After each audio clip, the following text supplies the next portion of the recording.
your ultimate hedge against political instability and economic turmoil. Introducing the Silver Prepper Bar, crafted from 0.999 pure silver and proudly made in the USA. This tangible, divisible asset can come in handy even in the toughest of times. Portable, perforated, and easily tradable, the Silver Prepper Bar is your lifeline in times of crisis. When facing inflation, currency devaluation, and financial meltdown, Silver Prepper Bars provide peace of mind. Don't wait for disaster to strike.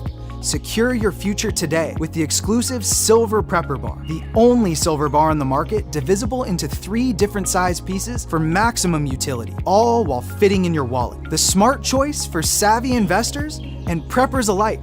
With Silver Prepper Bars, you're ready for whatever tomorrow brings. Hi folks, I'm here today to introduce you to the Prepper Bar from PrepperBar.com, the most unique precious metals product we have seen in a long time. These 62-gram bars are perforated and easily broken down into your choice of 3 different sizes to fit a multitude of needs. Whether it be from asset protection from inflation, economic turmoil, or its unique utility for barter and trade, the Prepper Bar makes a perfect gift for all the precious metal lovers out there. Exclusively made here in the USA and selling out fast. Available in both gold and silver, these slim Prepper Bars fit neatly in your wallet, and their utility enables use in any situation. As gold and silver prices continue to surge, and top economists predict upcoming shortages, now is the time to secure your precious metals in the form of Prepper Bars. Go to PrepperBar.com now and place your order before supply runs out and prices go up. All payment methods accepted. Order your Silver Prepper Bars now at PrepperBar.com. Silver Prepper Bars, ready for whatever tomorrow brings. Order now.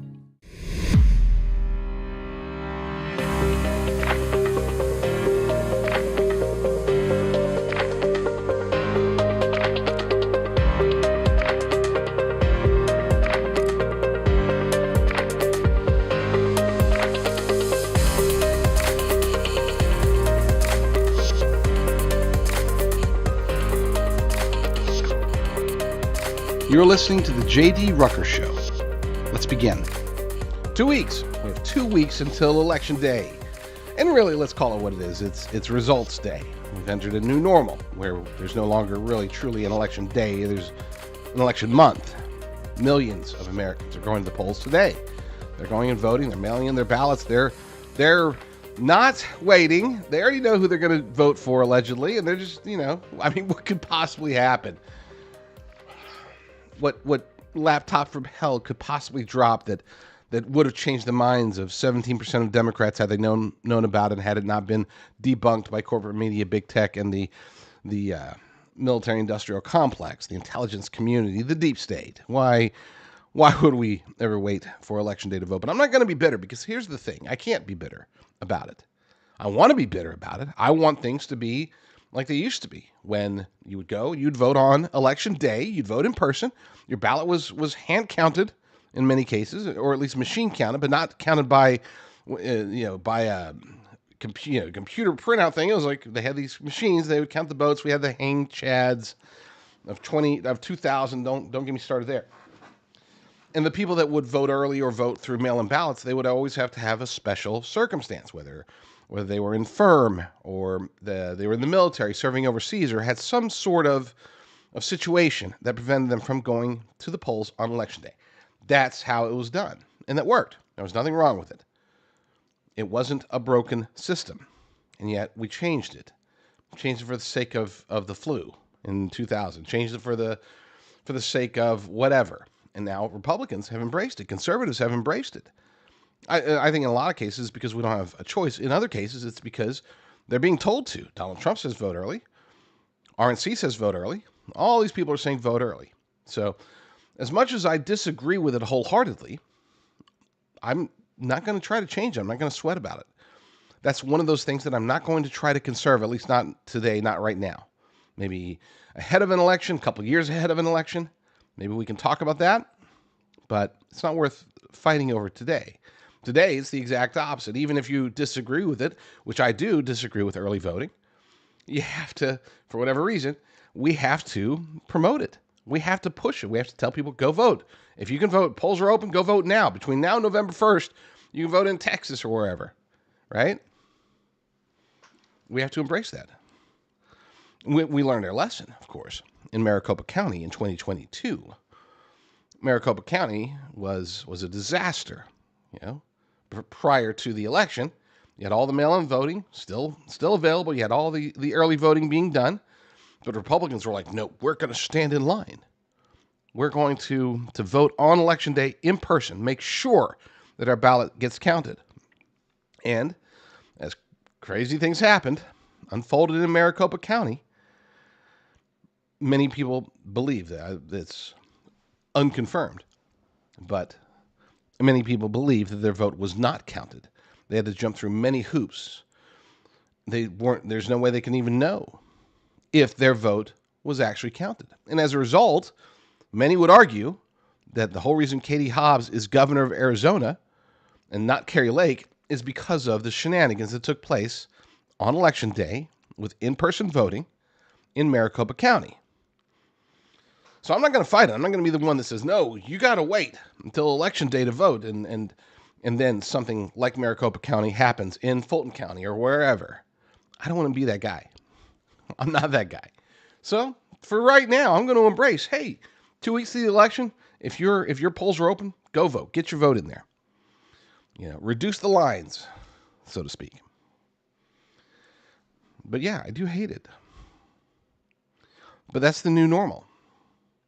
As conservatives, we tend to fight against new normals. We tend to try to preserve, or as we like to say, conserve things that weren't broken. That's our philosophy. If you really want to break down the difference between the left the right says, if it ain't broke, don't fix it. The left says, if it ain't broke, fix it anyway. Try to make it better. You can always progress to something better. Even if something is working, you can always do better than that. Now, invariably, that's not how it works out, of course. Defund the police. We're going to have better policing. The decades, in some cases centuries, of policies as well as tactics, procedures, things that have worked to reduce crime, to dissuade crime, to catch criminals. Who needs that? Who needs police to fight the criminals? We need more social workers. Of course, nobody's crying about that now, but the progressive way, back in 2020, 2021, 2022, they were really pushing for it until they started getting their wish. And then all of a sudden, it's like, holy crap, crime is going up. What in the world is going on here? It reminds me, there's a scene in the Disney, back when Disney wasn't as woke, the old Disney movie, Beauty and the Beast, not the new version, the live action one with, don't get me started there. I'm talking about the original. So, I forgot the father of Belle's father, what goes out there, and he's trying to find her, trying to track her down, and he's at a crossroads, and there's one way that looks really nice, the other way looks dark and ominous, and the horse, Philippe, I remember his name, wants to go down the other road, and the dad's like, no, Philippe, we got to go this way, and Philippe's like, no, we're going this way, and dad's like, no, come on, Philippe. And he goes down the dark and ominous road, and then all of a sudden, they're getting attacked. It's looking awful, and the dad goes, "Where have you brought us, Philippe?" Well, that reminds me of Democrats. After the whole defund the police, once they got their wish, once they had progressed, forget about the old conserving, old police tactics. We're going to defund them and replace them with social workers. It didn't work out. And that's basically that's the perfect example, the microcosm of Democrat policies. We want, if it ain't broke, don't fix it. They want fix it no matter what, even if you're going to break it. Notice they say build back better. To build it back, you have to break it down first, and that's exactly what they're trying to do. That's what they've been doing for the last 4 years. They've been breaking down the United States of America in hopes of building it back to a better Marxist society, one of globalism, one where the United States is in a part of the 10 regional powers that are all equal under the realm and the rule of Satan. That's That's what they want. I mean, literally. They have to tear us down first in order to build us back better. We have to pick our battles. We have to decide, what are we going to conserve? We can't just try to conserve everything. As much as I would love to use Vivek Ramaswamy's concept of, and I don't think it was his, but the one that he echoes, which is to have Election Day as a national holiday, and that's when everybody votes. And then we hand count our ballots. Interesting concept, but we can't do that for this election. We probably can't get it done before next election. Maybe not even the election after that. Maybe we can go back. Maybe we can fix things. But for right now, we have to take advantage of what we have, which is why I'm all behind now, reluctantly, but still there now, behind Laura Trump and Donald Trump and everybody else who's saying, go out and vote early. Well, I'm telling you now, if you're going to vote for Trump, if you're going to vote for your local offices, for your congressional, and if you have a Senate office open, if you're going to go vote and you're confident that you know your candidates well, go do it. If you're thinking about voting for Kamala, then I would say hold off, gather more information. You don't know enough about her yet. Maybe you can have your mind changed between now and Election Day. But if you're voting for Trump, fine, go vote. Do it. I hate that I have to say that, but I do. This is the new normal. And that's not, and early voting, election month, that's not the only aspect of it. We have witnessed multiple paradigm shifts, and it really started in 2016. The campaign, followed by the win for Donald Trump, changed everything. It started with didn't start with, but big tech and corporate media, which were already very much left-leaning at the time, made a decision. Universally, they made a decision of basically never again. We're not going to allow Trump to win. We're going to do everything we can to take him out. We'll have him in office for as little as possible, impeach him, do whatever it takes. But if we're stuck with him, we definitely aren't going to let him win in 2020. That was their vow, their solemn vow. So they shifted the media paradigm. Now, we don't have any trust at all, nor should we have any trust at all in Google or Facebook. I'm not talking about your Facebook friends. I'm talking about Facebook as an entity. Media, corporate media, local media, it's all tainted. And I'm going to be talking a little bit more about that, how we should be willing to fight back here soon. I wish by now we would have already fought back, but you know what wishful thinking does.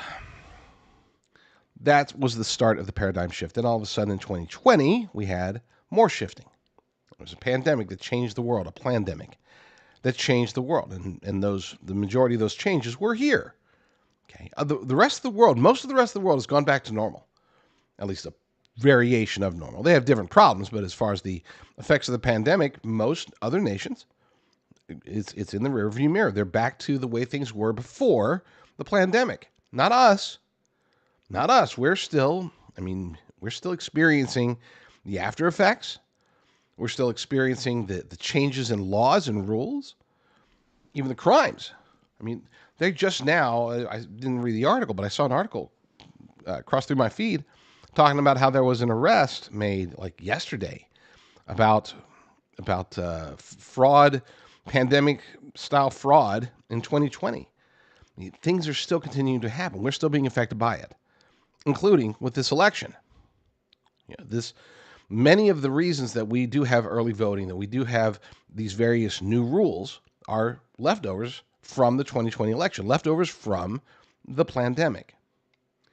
So we are experiencing and still experiencing that quick, and should have been temporary, but it wasn't, paradigm shift back then. But the biggest one right now is in us. It's in the sentiment. Our sentiment has changed dramatically. We're no longer just political foes.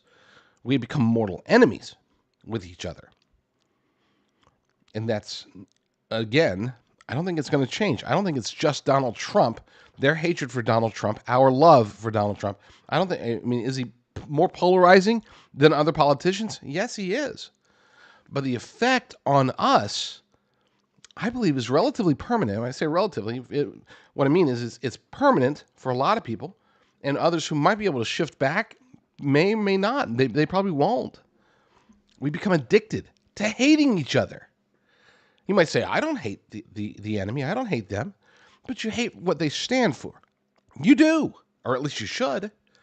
Okay, we're not talking about should we raise or lower taxes a little bit. We're not talking about, well, if we ban assault weapons, define assault weapons as no. They've gone to it's no longer, let's take the military style guns. Now it's like we want all your guns. We want the most extreme variation of gun control possible, which is to ban guns altogether. That's what they want. And on our side, we have, and I fall into this category. I'm about to call it extreme as if that's a bad thing, but I do believe that basically there should be literally zero restrictions on firearms whatsoever. Take them wherever you want with, so there are certain minor limits. For example, I would be okay with preventing firearms from going into bars or other areas of intoxication. That makes sense to me. But even then, I mean, some Second Amendment purists would call me a radical leftist for having such a concept. But you get the idea. We've gone from let's talk about normal things and try to come to a consensus, or at least an understanding. Now it's you're either for total banning, take away all guns. The only people that can have guns would be the military and the criminals. And on the other side, you got no restrictions. If I want to build a nuclear bomb, that should be my prerogative. There's no in between.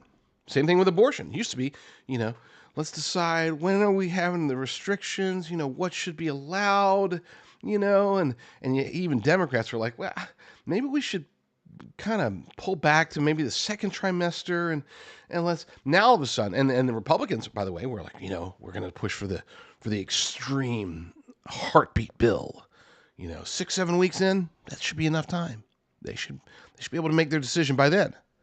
Now all of a sudden, you got most on the left that it's like, hey, and when I say most on the left, I'm talking about politicians and bureaucrats. I'm not talking about your average Democrat. Now, the radical leftists among the Democrats, which unfortunately is a majority of them, sure, many of them are like, yeah, no restrictions. Abortion up until 2 years after birth. That's how they think. Whereas we, and I'm one of them as well, once again, extremist, I want a nationwide abortion ban. I'm happy, by the way, that we are having that discussion. I wish that Trump was more on Mike's side on this one, but it's not going to dissuade me from voting for him. So anybody who's out there, well, I can't vote for Trump because he does not want a nationwide abortion ban with no exceptions. This guy was a Democrat. This guy was in favor, less than 30 years ago, was in favor of partial birth abortion, of protecting the right to partial birth abortion. I'd say he's come a long way.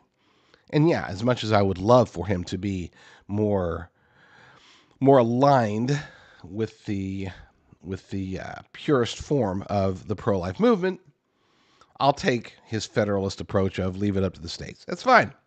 We'll take it. We already overturned Roe v. Wade. We can work on the other political battles, but more importantly, the cultural and the spiritual battles as it pertains to abortion. We can work on that ourselves. We don't need a president to tell us that he's going to sign a ban that would never hit his desk anyway. Let's be clear. Everybody's so focused on that.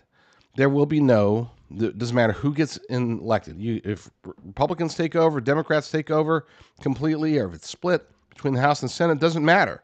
There will not be an abortion ban of any sort sent to either president, regardless of who wins president. And there will not be a codification of Roe v. Wade that gets passed in both houses, sent over to be signed. That's not going to happen.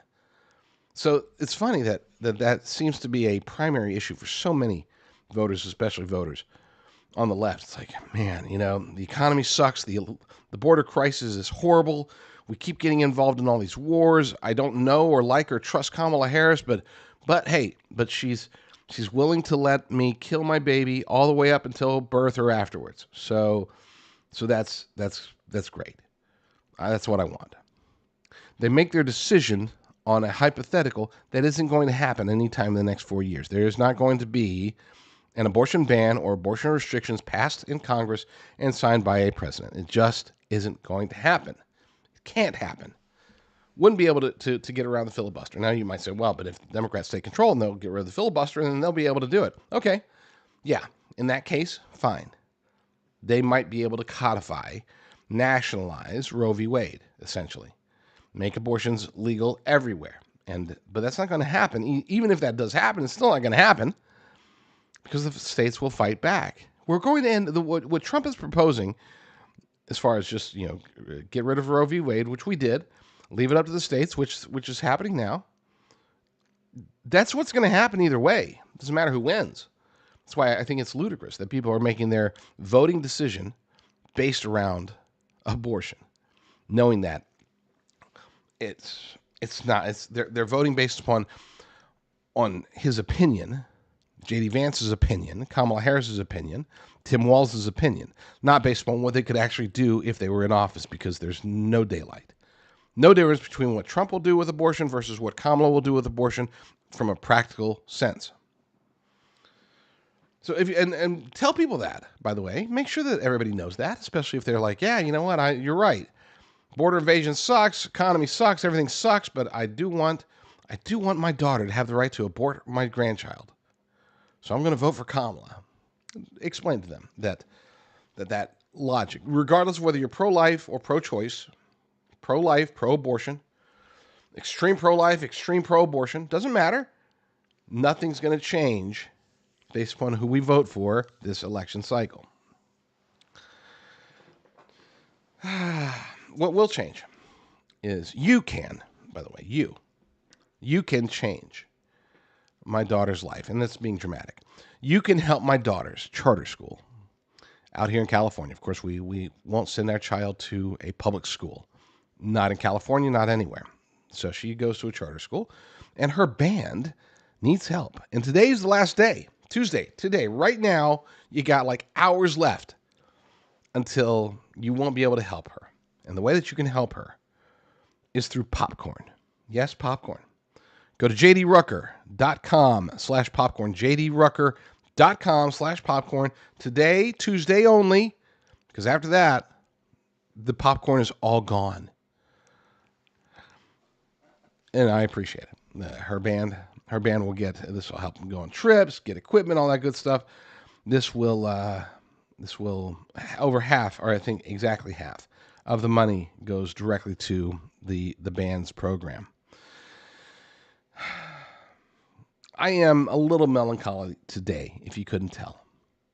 Yesterday, I posted an article, as well as talked about on my show, about how basically I'm not going to sit here and feed you all sorts of sunshine, rainbow, butterfly love about how Trump is totally winning and all this stuff. I'm not going to, I've said millions of times, don't read the polls.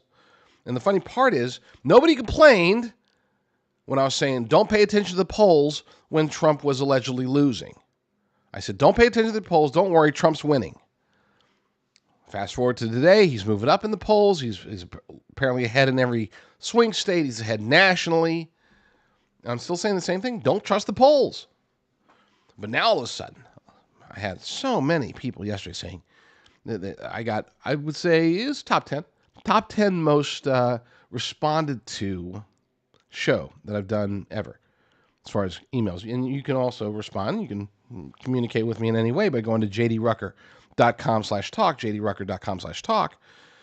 But I got so many emails, so many of them. And I would say 70% of them, maybe 75%. I didn't count, but a lot of them were saying, Rucker, you're wrong. Okay.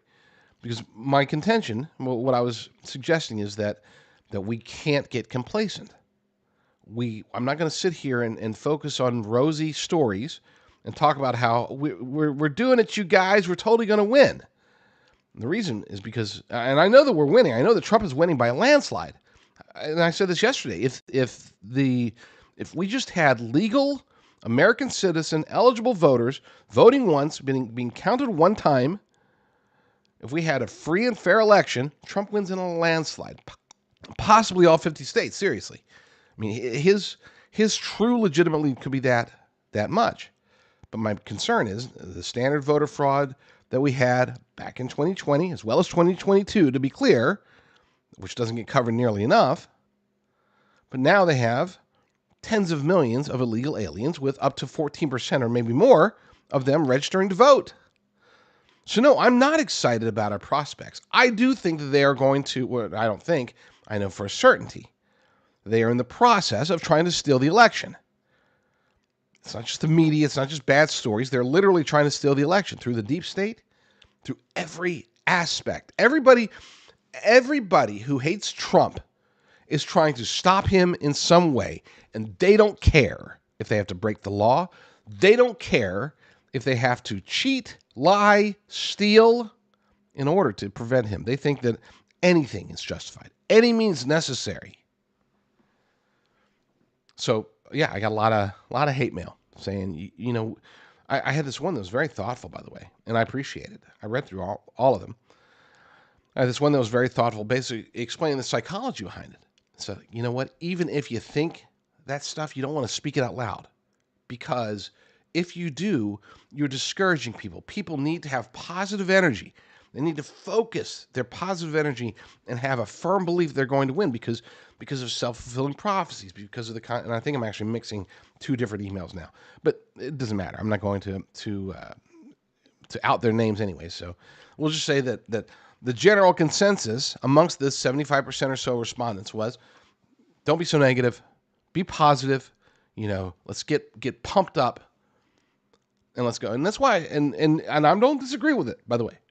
To be clear, I'm not suggesting that I agree with it necessarily, but I'm not going to disagree with it. Because I do like to listen to people. I like to listen to you. If you have suggestions, comments, again, jdrucker.com/talk. That comes directly to me. But even though I'm not going to disagree with it, I'm not going to embrace it either. I like Trump's style. Trump says, pretend like we are up by 1 point. That's still positive. We're still winning, but we still have to work hard. We can't take it for granted. We can't get complacent. I like that idea. But yeah, I'm still going to focus and highlight some of the negatives. And that does hurt my show. But I will, based upon your feedback, I will tone it down. I won't be full-blown Eeyore. Oh, bother, we're going to lose. We're going to get the most votes, but we don't count the ballots. So we're going to lose. Kamala's going to steal it. It's going to be the end of the United States of America. I do think those things are possible, by the way.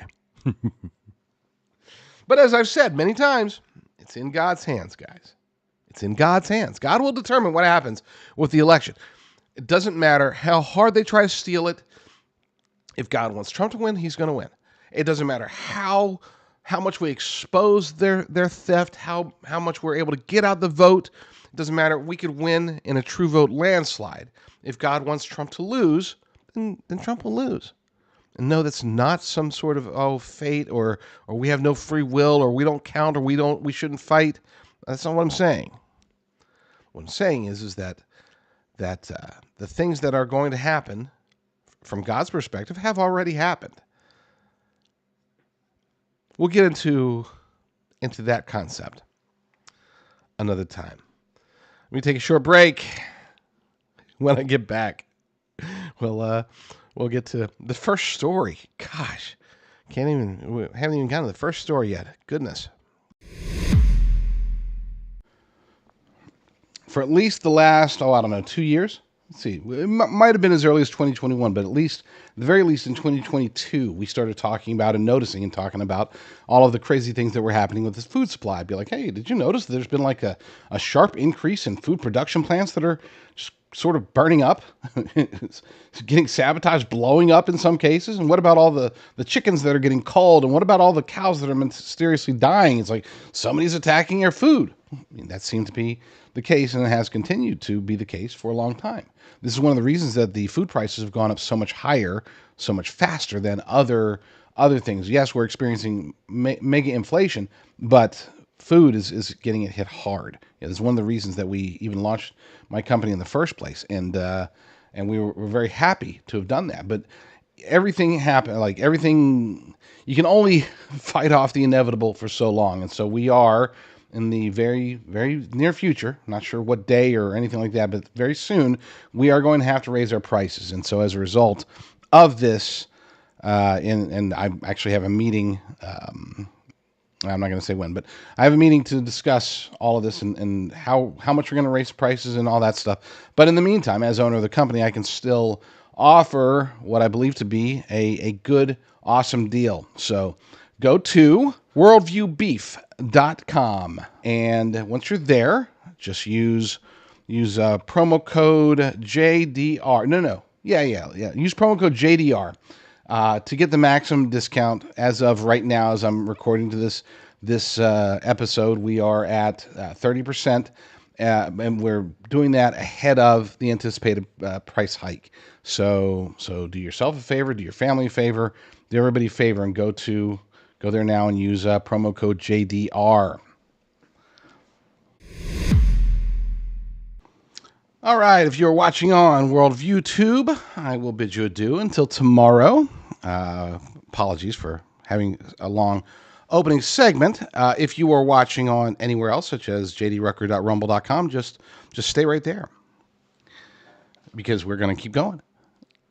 So RFK Jr., there's speaking of paradigm shifts, there is something that's a little bit different that I think is actually sort of a positive. This is a progressive change in the way that elections are being handled today that I think is a good thing.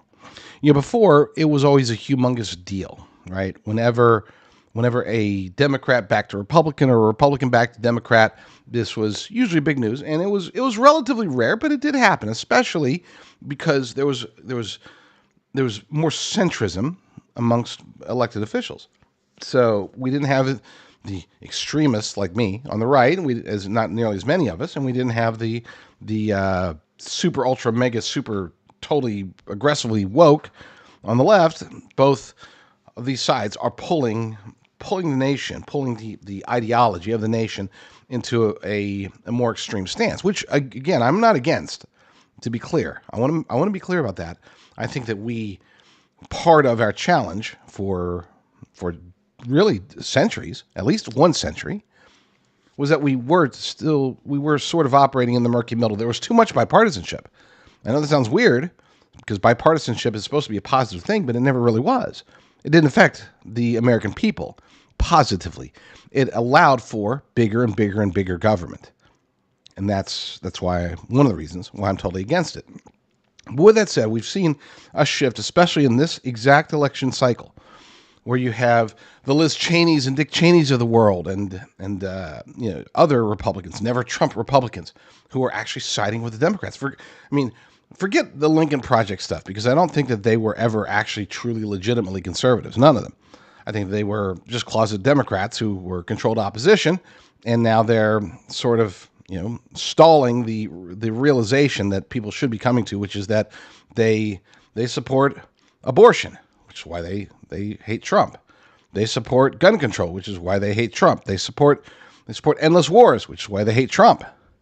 It's not just because he has mean tweets. It's because they're Democrats. They were pretending to be Republicans, and they thought, hey, you know what? It's time for us to slowly but surely work our way over into the Democrat side. But now, it's not just Trump. We know this because they also support pretty much every Democrat in every race out there, except for a handful of uniparty swamp rhinos. Sure, they would back Mitch McConnell. That's about it.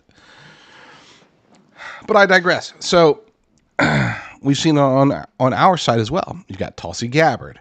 Elon Musk, Robert F. Kennedy Jr., all former Democrats who are backing Trump. And there's a lot more of them out there.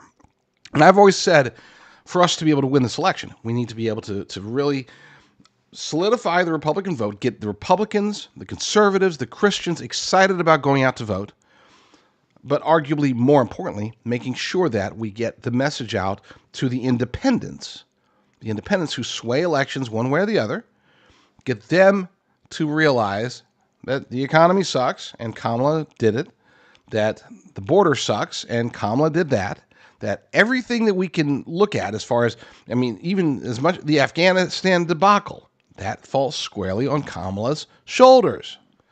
She bragged about how she was the last one in the room when Biden, at that point already dementia-ridden, very manipulatable. At that point, she was already at least partially in control. So we have to get that message out to the independents. But here's the thing. Maybe it's not just the independents. Maybe I'm wrong. Maybe we really should be going after Democrats. Democrats who realize that their party is leaving them. Democrats who could be the next Reagan, the next Trump, the next RFK Jr., the next person who was a Democrat and watched the party lurch just so far to the left that they no longer recognize their policies. They no longer recognize the people that were backing them. They no longer recognized that worldview. And then that's why they became, at some point, either independents or full-blown Republicans. I'm going to go to RFK Jr. because he explains it better. This is somebody who I've admired for a long time, long before he ran for president, mostly about his stances on healthcare and children, of course. And of course the various vaccines. Before COVID-19, okay, he was out there preaching against vaccines before COVID was even called COVID, at least that we knew of. But let's go to him, and he has some words of wisdom for us.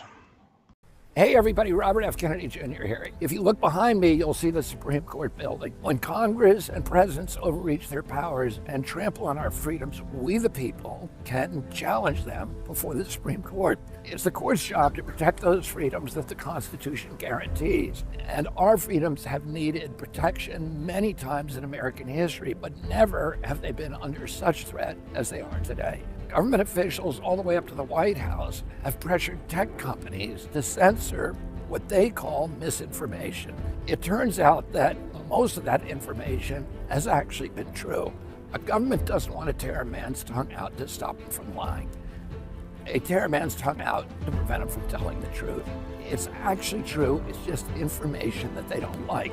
And that's exactly what authoritarian one-party governments do. There's no freedom of press because they control the press.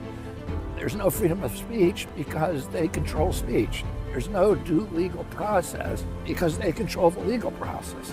The courts become a weapon that they use to stifle their opponents. America is turning today into a one-party state, and very fast. So far, the Supreme Court has restrained the censorship industrial complex run by the Democrats. But if the Democrats win this election, they will fill those courts with their own judges, and democracy in this country could be lost. The only hope is for a populist movement to sweep them aside. That's what MAGA can become if enough former Democrats like me join in defense of the Republic. So no matter what state you live in, please vote Trump. This may be our last chance to protect our Constitution.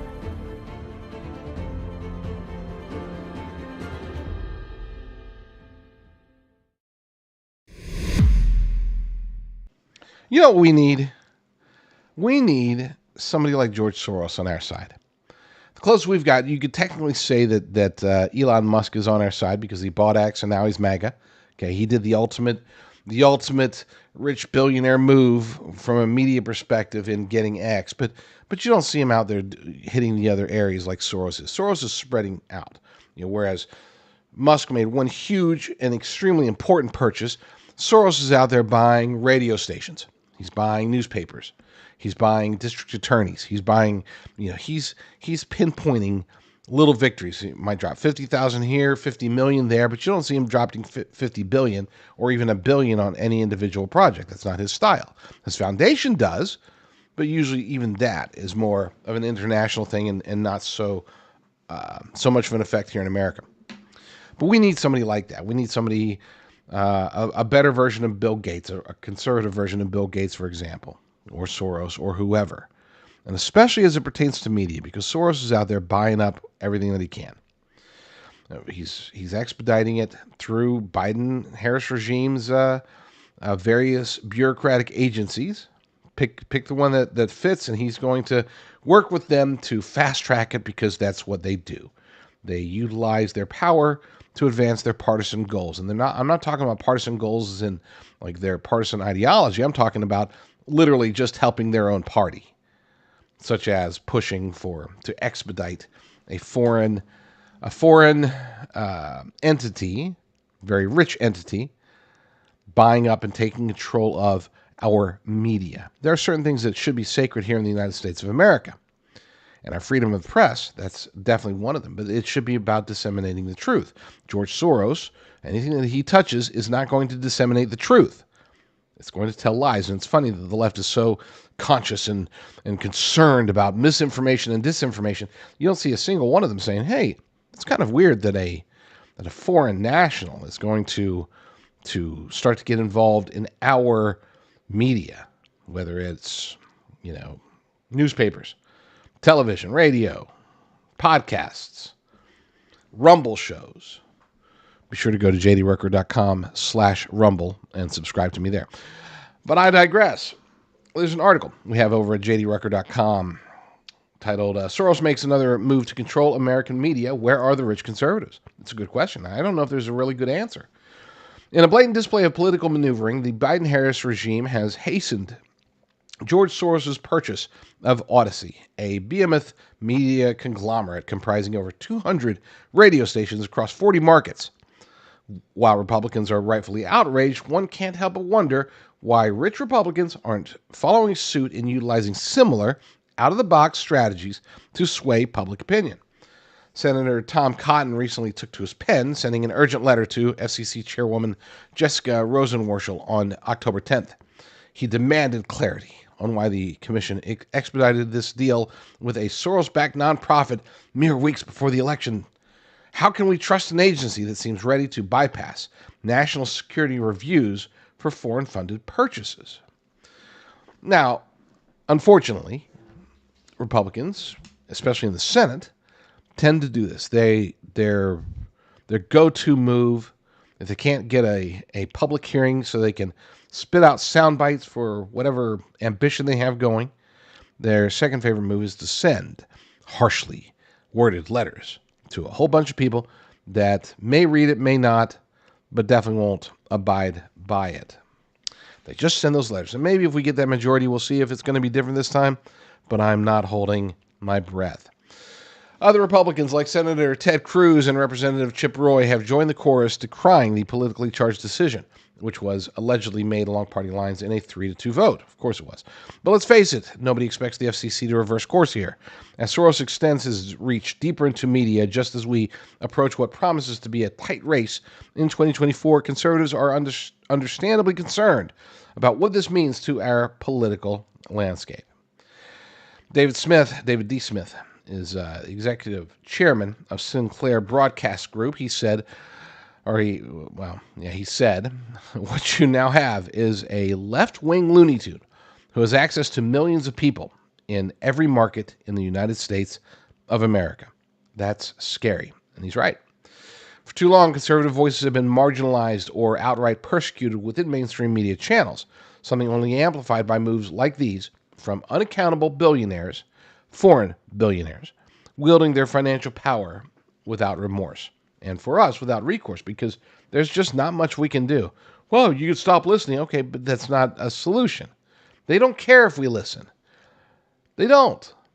They want to take conservative radio, and by them, I'm talking about George Soros and Alex Soros. They want to take conservative radio because that's the last bastion of true conservatism. Corporate media, leftist. Okay? The whole, you think, oh, well, what about podcasting? Yeah, I would say we have a slight advantage there. But when it comes to public radio, talk radio, we have always enjoyed, for at least decades, we've enjoyed a very strong set of control over what is broadcast on the radio. Soros wants to change that. Of course he does. Scott Walker, president of Capital Research Group, echoes sentiments reminiscent of the late journalist Andrew Breitbart when he asked, "What is the art of the conservative billionaire?" Soros, by contrast, makes big investments like this huge radio play. If conservative donors, and he's specifically talking about mega donors, don't invest more, the damage to our country's culture will only worsen. Understatement in multiple regards. Number one, for him to say huge radio play, it is the radio play. For him to call them conservative donors investing more, let's make sure that we don't take that to mean that they should be investing and donating to campaigns and let the politicians and the bureaucrats and let them handle this. No, this is up to us. This is up to somebody out there. If you or somebody you know is very rich, I'm laughing, and it is a little bit funny to ask this, but it's true. If you or somebody you know is a conservative, is rich, and wants to make an impact, get in the game. Buy a media outlet. Buy 10 media outlets. Buy radio stations. Buy whatever you can. Buy Drudge. Nah, don't buy Drudge. Just buy the Liberty Daily. Let me continue to run it. Everything will be fine. But you get the idea. Where are they? They should be out there, and they don't have to pull an Elon Musk, by the way. They don't have to invest like $50 billion. That was a one-off. That was the ultimate power play. Great. Good on him. But we do need people that will invest $1 million, $5 million, $10 million, $30 million, maybe even $50 million. And let's get more control. Because here's the thing. People say, well, no, we should have news that's unbiased. No such thing. So if we can't have unbiased news, because I would like that too. If we can't have unbiased news, then we need to have conservative news. And it needs to have a broader reach. Right now, don't even get me started on Fox News controlled opposition. Right now, we don't have a representative of conservatism in television corporate media. I know we got Newsmax, we got OAN, RSBN, but they're reaching like 0.01% of the population, right? We are in desperate need to reach more people. And you see people like Jeff Bezos buying the Washington Post. Where's our Jeff Bezos? You see Bill Gates and once again Soros involved in fact checkers and all that stuff. Where's our Bill Gates? Of course, Soros buying radio stations, buying district attorneys, buying all these things. He's not just out there, okay, well, let's donate to Kamala and let's donate to a bunch of lower down ballot Democrats. That's what we do. Our mega donors. It's like, okay, well, we've got to fix this. Let's get a check over to Mitch McConnell's Senate Victory PAC or whatever it's called. He's only got $400 million in there, and he's totally giving it out to anybody who's going to abide by his neocon rhino perspectives, and not give it to anybody such as Ted Cruz, who desperately needs it right now, who's in a tight race in Texas. Mitch McConnell's not going to do that, but hey, just donate to those guys. No. Roll up your sleeves. Get your hands to, and I'm serious when I say contact me. jdrucker.com/talk. jdrucker.com/talk. That'll come directly to me. If you or somebody you know is rich and wants to invest into media outlets, whether purchasing, building, renovating, whatever, it's not that hard. I know how to do it. To be clear, just before anybody, I'm not asking any millionaire to send me money. I'll just tell you how to do it. I don't even have to even be involved. I can tell you which ones are ripe. I can tell you which ones can work. I can tell you which ones can improve, which ones are lost causes, which ones are controlled opposition. That's the beauty of doing what I do. with the Liberty Daily and America First Report. I get to keep my finger on the pulse of conservative and alternative media. I guarantee you one thing, though. If we did have a George Soros type on the conservative side of the fence, living here in the United States of America as an American citizen, to be clear, let's make sure we get that in there, then there would be no question that InfoWars would already be saved by now. I know that Alex Jones isn't everybody's cup of tea, but if George Soros were on the right and doing what he's doing, using his strategy, he would look at InfoWars and he would say, we could probably get a very strong and patriotic network company, and we could mold it into something perhaps a little bit less volatile, or maybe not. I mean, I wouldn't want that. I let Alex Jones do Alex Jones. Let Owen Schroyer do Owen Schroyer. Okay, if it were me, if I were a billionaire, I would buy them and say, okay, go do what you're doing. Go be you. Just try not to get sued again. But no, we don't have anybody like that. Where is the money? The money's being, sent off to super PACs, put into the bank, dropped into some bank accounts in, what's their favorite place now? It's no longer a Swiss bank account. What is it? Oh, I forget. I would know. I bank at the local credit union. I mean, what are they doing with their money? If not just letting it sit there and do nothing. They should be using it just like George Soros, Bill Gates, and the like. They should be using it to try to save America. And that does not mean just donating a bunch of money to Republican politicians. Whether you've been a prepper for a long time, or maybe you're just getting started, you're just looking around and thinking how crazy it is. We usually cover the basics. You get your food, you get your water, you get your ammunition. Don't forget your ammo. You get your battery chargers, solar battery chargers, or whatever. But a lot of times I think people will forget their meds. Okay, whether it's chronic meds, antibiotics, I think a lot of people don't even realize that you can stock up on that stuff. They go to the doctor, they go to the pharmacy, and the pharmacist said, oh, here's your 2-month supply or whatever. Well, you can actually stock up on a lot of these meds by going to jdrucker.com/meds. You'll talk to the good folks over at Jace Medical. They can get you a 12-month supply of certain prescription drugs. They can get you emergency meds, all sorts of good stuff, things that you may or may not need, but it's always good to have it on hand, because I guarantee you, even if you don't think you need it today, you might need it in the future. jdrucker.com/meds.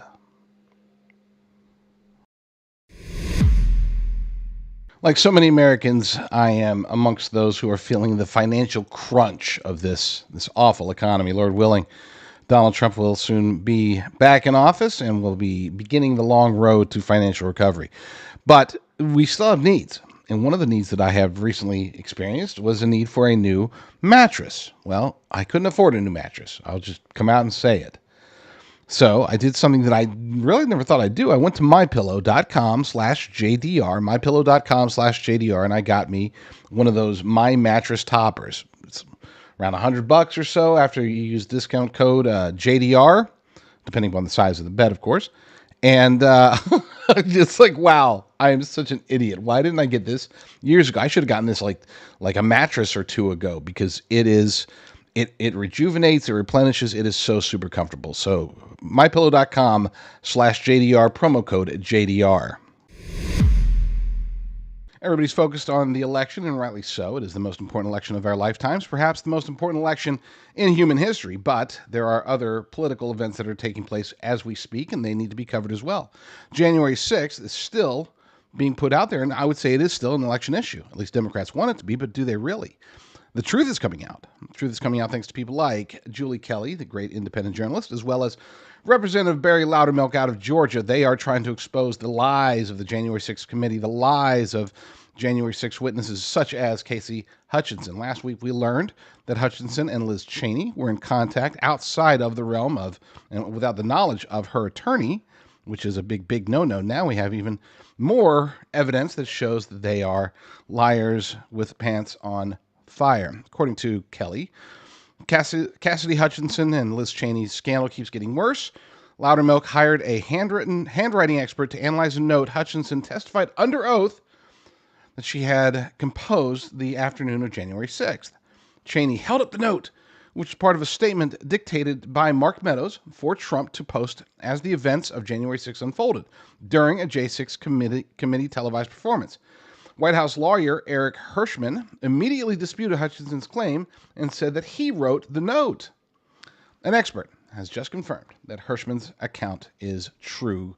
Cassidy Hutchinson appears to be a pathological liar and a perjurer. According to this, the conclusion, based upon this handwriting expert's analysis, is based on the documents submitted. The evidence supports my opinion, and the handwriting that appears on the questioned document was written in the same hand as the exemplars. In other words, the attorney Hirschman. In order to establish, and these are the comments, in order to establish that a questioned signature was written by a particular person, an examination with known genuine signatures must show substantial agreement in sufficient handwriting characteristics to identify the maker and eliminate the possibility of any other writer.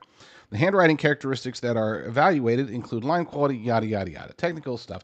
Handwriting expert says that Cassidy Hutchinson is a liar, that Liz Cheney is a liar, that Eric Hirschman was telling the truth, and that both Barry Loudermilk and Julie Kelly are amazing. Okay, so let's scratch that last part. I don't think the handwriting analyst was saying that, but it's implied in his conclusion.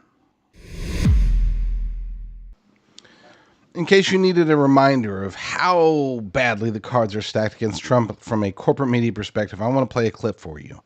Now, this is very important. I have to say this because every time I do these, I get a lot of people. This clip is obviously, literally just pure propaganda. I mean, the way that it's worded, everything. It's like Liz Cheney is just a queen, and Donald Trump is just the Satan. Okay, he's Hitler. He's Stalin. He's everything bad.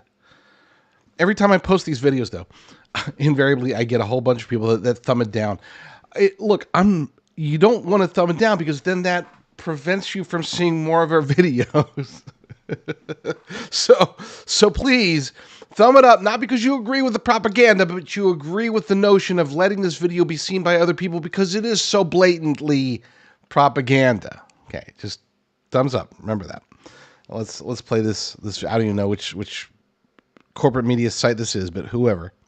Election Day is just over 2 weeks away, and the fight for every single last undecided vote in battleground states is intensifying. Vice President Kamala Harris is targeting disaffected Republican voters by hitting the trail with Liz Cheney in the crucial blue wall states of Pennsylvania, Michigan, and Wisconsin. Cheney was a powerful Republican congresswoman, and today she called Harris a responsible adult. As for former President Donald Trump, he was back in North Carolina again, pushing false claims about FEMA and immigrants. That's after he spent the weekend slinging a crude insult at Harris, engaging in lewd locker room talk about the late golfing legend Arnold Palmer, and staging a campaign stunt at a Pennsylvania McDonald's. What a perfect contrast. On one hand, here she is describing Liz Cheney as a powerful former Republican or former whatever, powerful former whatever. She got obliterated in her primary. Okay, absolutely obliterated. She lost by like 33 points or something like that. It wasn't even close. I think she ended up with under 29% of her vote as a powerful Republican. As an incumbent in the state of Wyoming, she got under 29% of the Republican vote. What does that tell you? I mean, you don't need me to tell you that she was, and always will be a joke. But as far as everything else, the attacks on Trump, these were partisan attacks on Trump. This is supposed to be a news program from corporate media. Look, if you want to get like whoever, Joy Reid out there spewing hatred and just making a fool out of herself, I've got no problem with that because she's on a commentary show. It's an opinion show. She's a host. She's expressing her opinion. That's not the news. And they make a clear distinction about that. But when they're actually supposed to be reporting the news, and that's what we got, Think about the dozens of people who are probably watching that. Okay? From their perspective, if they're influenced by this stuff at all, if they're amongst those who are still influenced by corporate media, they're going to think, okay, so Kamala is genuine. She's reaching across the aisle. Trump is stupid and everything bad that you could possibly think of. And that's the only conclusion there from this news report. So when people say, hey, you know what, it's as fair as it's going to be, I disagree. We can change this. We're not going to change corporate media, but we can change the audience that pays attention to corporate media. That should be minimized as much as possible. I'm not just talking about you and me, because, I don't even know who that was. I'm sure she's famous or something, okay? But I don't watch corporate media unless I absolutely have to, unless I get clips like that sent to me. So we need to make sure that, and this is why I say, make sure to give this a thumbs up, folks, because if you give it a thumbs up, then that in the algorithm that makes it to where other people are more likely to see it. And we want them to see corporate media going prostrate for the Democrats. We want them to see this because it is so blatant that even people of below average intelligence, Democrats, Republicans, Independents, doesn't matter, they see that. And the message there is this lady reporting the news loves Kamala, loves Cheney, hates Trump, and probably hates McDonald's too. So don't thumb it down just because you disagree with her message. Thumb it up because we want more people to see that message. For decades, conservatives, black, white, doesn't matter, conservatives of every stripe have tried to reach the black community to expose the reality of the Democrat Party. This is a huge con that has been going on, again, for decades at least. And we've struggled, okay? The Democrats, they have had this stranglehold on minorities across the board, especially the black community. This is why when I saw this video from a gentleman named Officer Dion Joseph, this guy, he's worked with LAPD as a consultant on Skid Row, which I've been there. You don't want to be a consultant or anything regarding law enforcement on Skid Row. It's not fun. But he's gone there. He's a devoted Christian, devoted family man.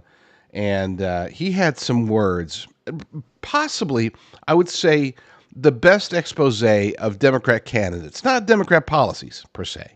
He doesn't go into specifics, but he talks about how Democrats pander, and he takes us through a short recent history of what Democrats have been doing for a long, long time. Watch. Dear black churches, I'm not talking about all of you guys, but some of y'all. When are we going to stop letting the Democratic Party and their politicians make complete asses out of us? Every time they screw up, guess who comes to their rescue? The black church. And this has been happening since I was 7 years old. I remember being a young 7-year-old in my church in Long Beach. And I remember this Democratic Long Beach politician coming in, and he started speaking in a southern drawl, and he took off his shoes. I'll never forget that. I'll never forget, my dad was so pissed off. Took off his shoes, and on the bottom of his shoes, it showed that there was holes in his shoes. He said, "See, look, I'm just like you. I've been marching and fighting for justice just like you. Look, there's holes in my shoes. I'm broke just like you." And we all looked at him. This man ain't seen a broke day in years. But most of the church, because he's a Democrat, they started clapping, right? And I'm sure they voted for him. Years later, Jimmy Carter effed up. He was pandering to a segregationist, one of the last of the Dixiecrats, who was a governor. And this governor believed in segregation long after segregation was done with. And Carter tailored his language to pander to Dixiecrats because he wanted their votes. Like I said, Democrats are chameleons. They'll say whatever to whoever. And this caused a lot of backlash. True story. And guess who came to save Jimmy Carter when his campaign was spiraling as a result of that? The black church. Dr. Martin Luther King's father pulled Jimmy Carter up on the pulpit and said, "Hey, he's a Democrat. Forgive him. He messed up. Give old Jimmy Carter another chance." And guess what the black church did? We started clapping, singing, and dancing. And guess what? He became the president. And what the hell did we get out of Jimmy Carter? Inflation. We got absolutely nothing out of Jimmy Carter. He did nothing for our community. Fast forward to old Hillary Clinton, hot sauce Hillary, right? Remember, she stood up in front of a church and said, "I don't feel no ways tired."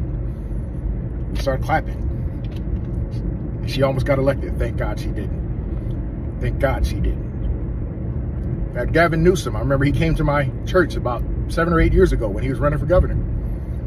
And he stood up in there. This is a man who is not a fan of Christians. He's not a Christian at all, and he is not a fan of Christians. This is a fact. This is a man who, when Christian churches were being disrupted and they asked him what he was going to do about it on camera, he smirked and walked away. This man is not a fan of Christians, but yet he was allowed in our church to stand in our pulpit and quote Bible verses to us about tolerance. And 2 days later on a radio show, on a podcast, I think, I'll never forget it, he's being interviewed and he's bashing Christians 2 days after he stood at our pulpit and was preaching to us about tolerance. I'll never forget that. One of the most offensive days of my life as a Christian. Old Joe Biden, when he's running for office, he goes to the black church and all of a sudden, boy, I know what his people tell him. Oh, these are black people. These are black people. You know, you got to bring the passion. These ninjas like passion, right? And he starts preaching with fire and brimstone in his voice. He's yelling, right? Remember, they're going to put us back in chains, right? And we just start clapping. And we just embrace him. And we vote for him. And what do we get out of Joe Biden? Nothing. Not a damn thing. Now we got old Kamala Harris. She effed up a couple days ago. Somebody yelled Christ is King at one of her rallies. And of course, it could have been an innocent mistake or a spur of the moment thing. But she said, you're at the wrong rally. And she might not have meant nothing by it. But guess what her people did? Oh, you're in trouble. Got to go to the black church. They'll save you. And she walked into a church of a pastor who, in my opinion, should never be pastoring anybody, with his $1,000 suits and multiple counts of adultery against him. He shouldn't be pastoring anybody's church. But she walks in there and everybody's singing and dancing, and that's all she has to do. And the black church saves her again. I'm sick and tired of it. At some point, some of y'all churches out there, we have to stop letting these people make complete fools out of us. We have to stop saving them. Oh, we can try to save their souls, but we don't have to save their campaigns. They're showing you who they are. We got to stop falling for these damn chameleons who are whatever they need to be when they need to be it, but they don't mean any of it, because I don't think Kamala Harris has stepped foot in a church in her entire life. Wake up. Well, that's it. I mean, I don't have anything what else needs to be said? Officer Deon Roberts, you can find Deon Joseph. You can find his site. Where did he put it? It's Deon, D-E-O-N, Joseph, the number 1, DeonJoseph1.org. DeonJoseph1.org. Check him out. I will be reaching out to him because I want to get him on my show. So anybody who knows him, let him know. I want to talk to him. For the last, 4 years, coincidentally lining up with the Biden-Harris regime, for the last 4 years, it has made sense to a whole bunch of Americans to move their wealth or their retirement over to physical precious metals. This is a good thing. Okay, and I'm not a financial advisor. I'm not giving you financial advice. I'm just telling you that it's happening. A lot of Americans are doing it, and they know why they're doing it. You know, between de-dollarization, inflation, the potential for recession, everything that's going on, the turmoil that's going to come with the presidential election, regardless of who wins, by the way, there's going to be economic turmoil before, during, and after the election. We know this. This is coming. So a lot of people are trying to find the higher ground of physical precious metals. The challenge there is that not all gold companies are made the same. Look, I know that you might seem like they are. It seems like, everybody's got their conservative commentators that promote them. The difference between me and these other conservative commentators and show hosts and whatever is that I actually did my research. And unfortunately, I've come to the conclusion that the other ones could not have, because if they did, many of them, not 100%, but a lot of them, if they did their research, if they knew exactly what they were promoting, there was no way they would touch these companies with a 10-foot pole.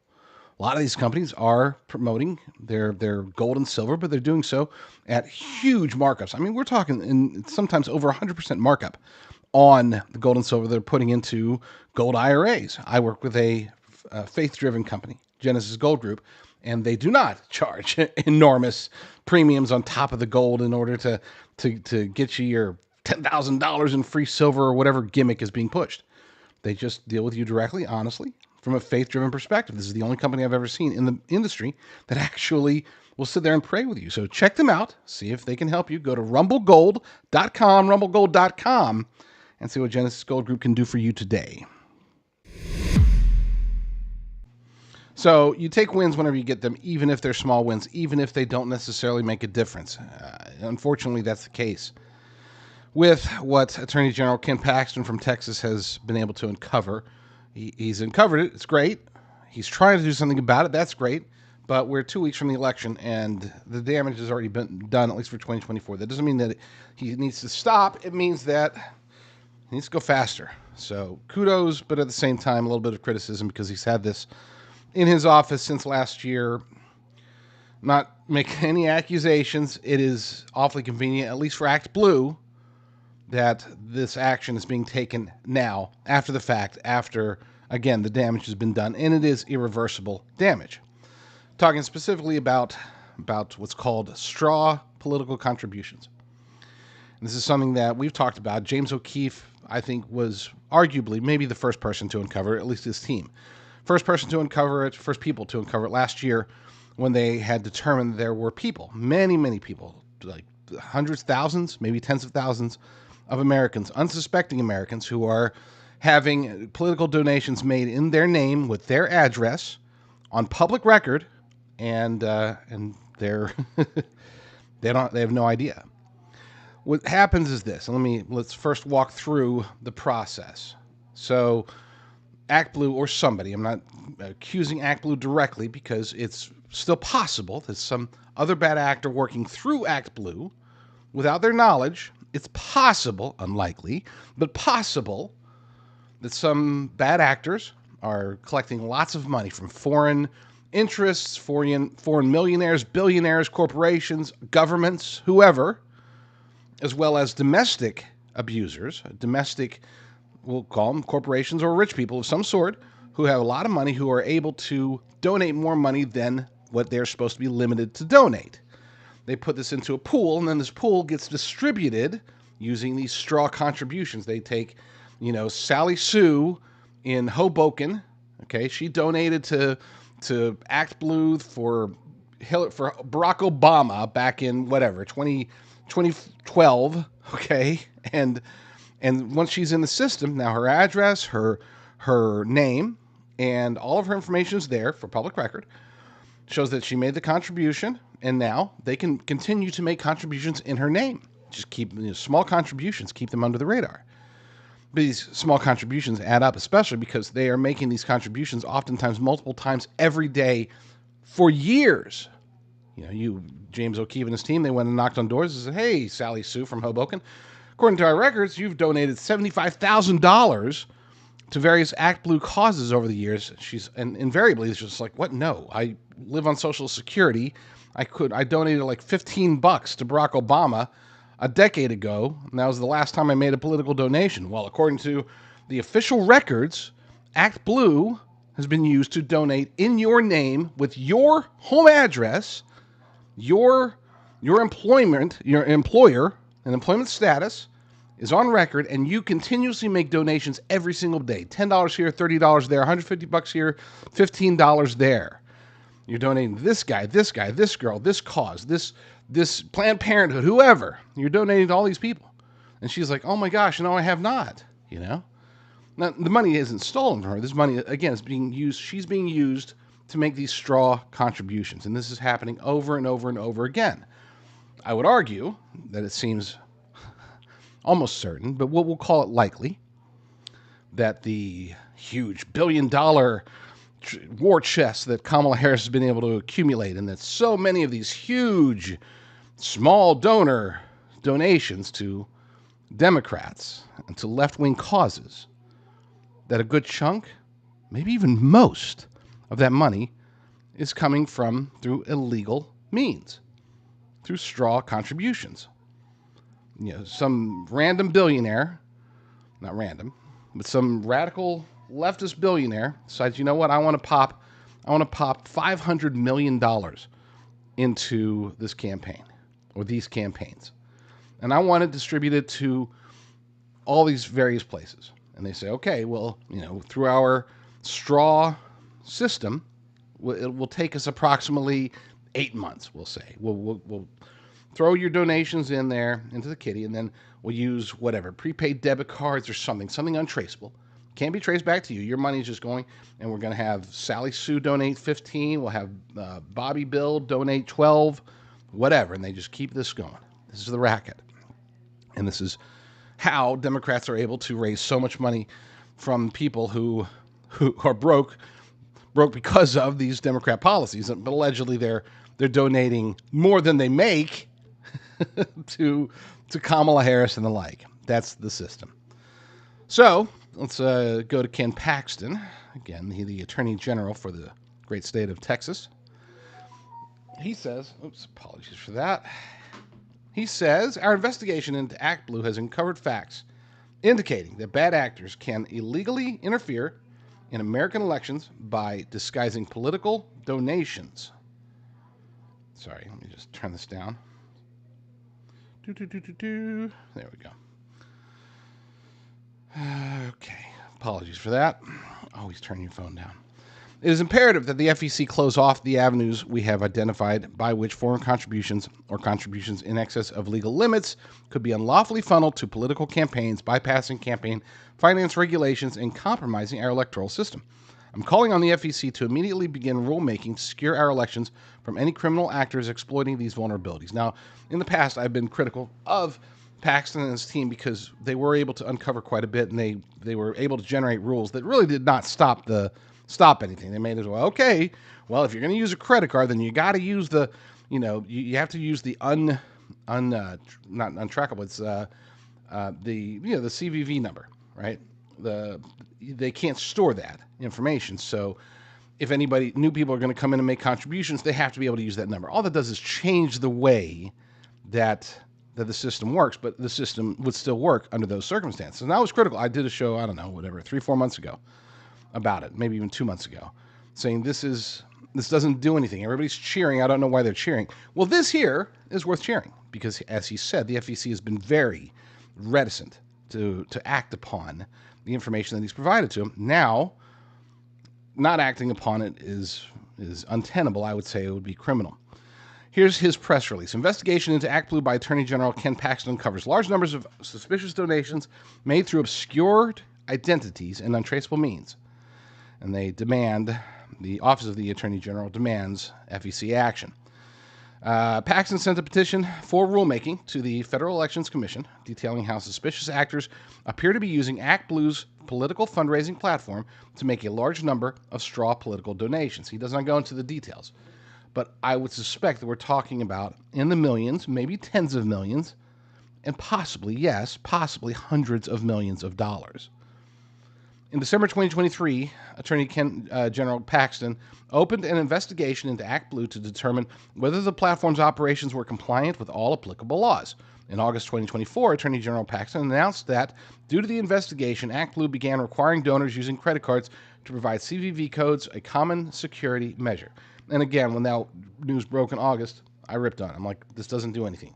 If this is your solution, then you're not solving a problem. You're not even addressing the real problem here. Well, now they are. But, and they even knew this, but this is not a full solution to the problems that Attorney General Paxton's team have identified on ActBlue. Namely, it appears the straw donations are systematically being made using false identities through untraceable payment methods. Today, Attorney General Paxton transmitted partially redacted findings to the FEC through a petition for rulemaking. The petition recommends regulations that would close fundraising loopholes that jeopardize American election integrity. The FEC previously considered rules on the loopholes that the Attorney General has found here, but ActBlue is a vocal opponent of such rules. That opposition is no longer tenable in light of the Attorney General's findings. If not corrected by the FEC, bad actors can, with trivial ease, illegally funnel foreign money into American elections, exceed political contribution limits, and more. Here's a quote from Paxton.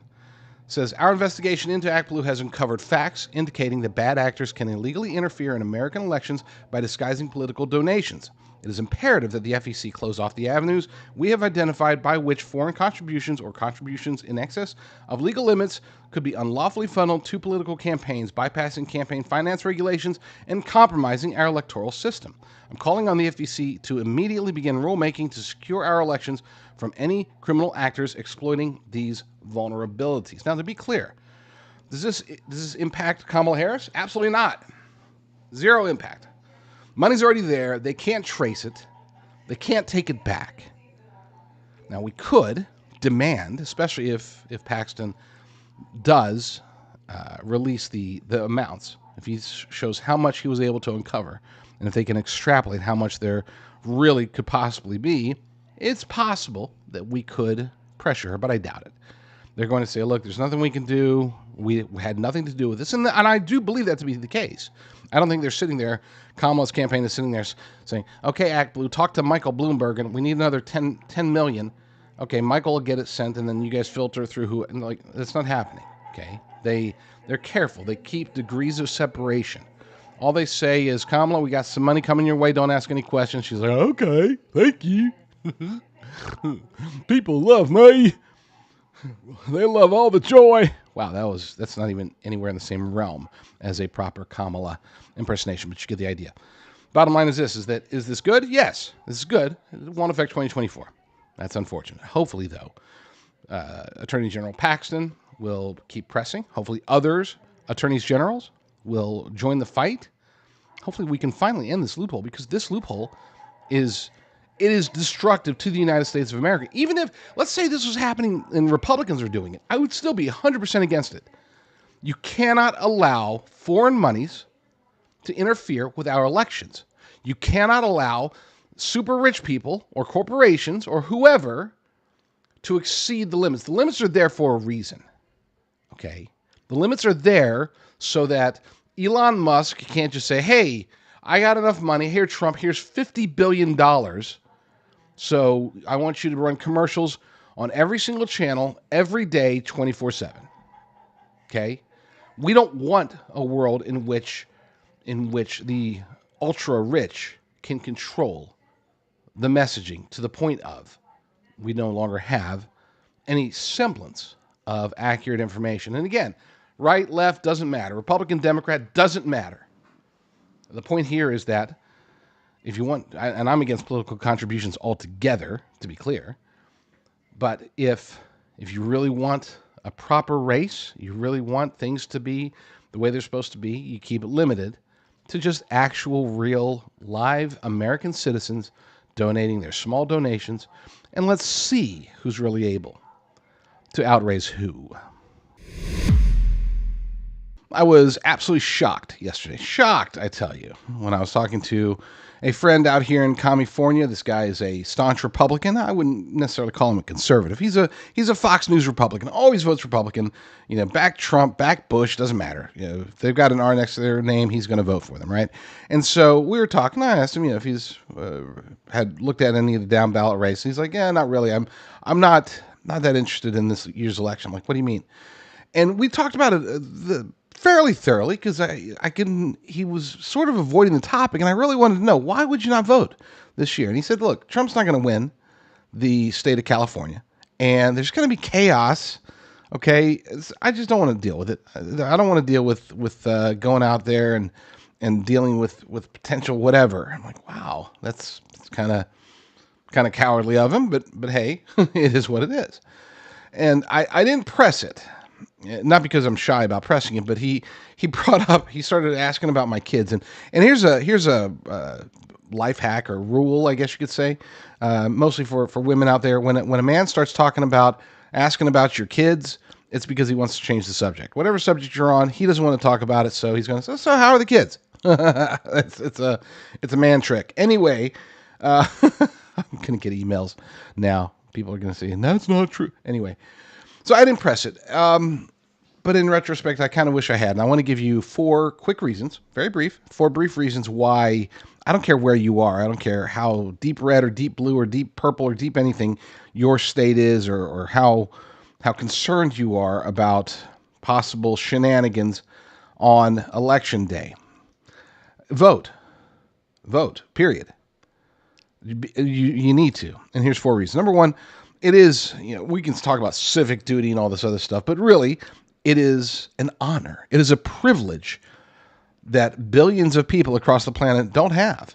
Not just to be able to vote in an election, but to vote in an American election. This is an honor. Okay, so take that. I know that's not much of a reason, but I have to throw that in there.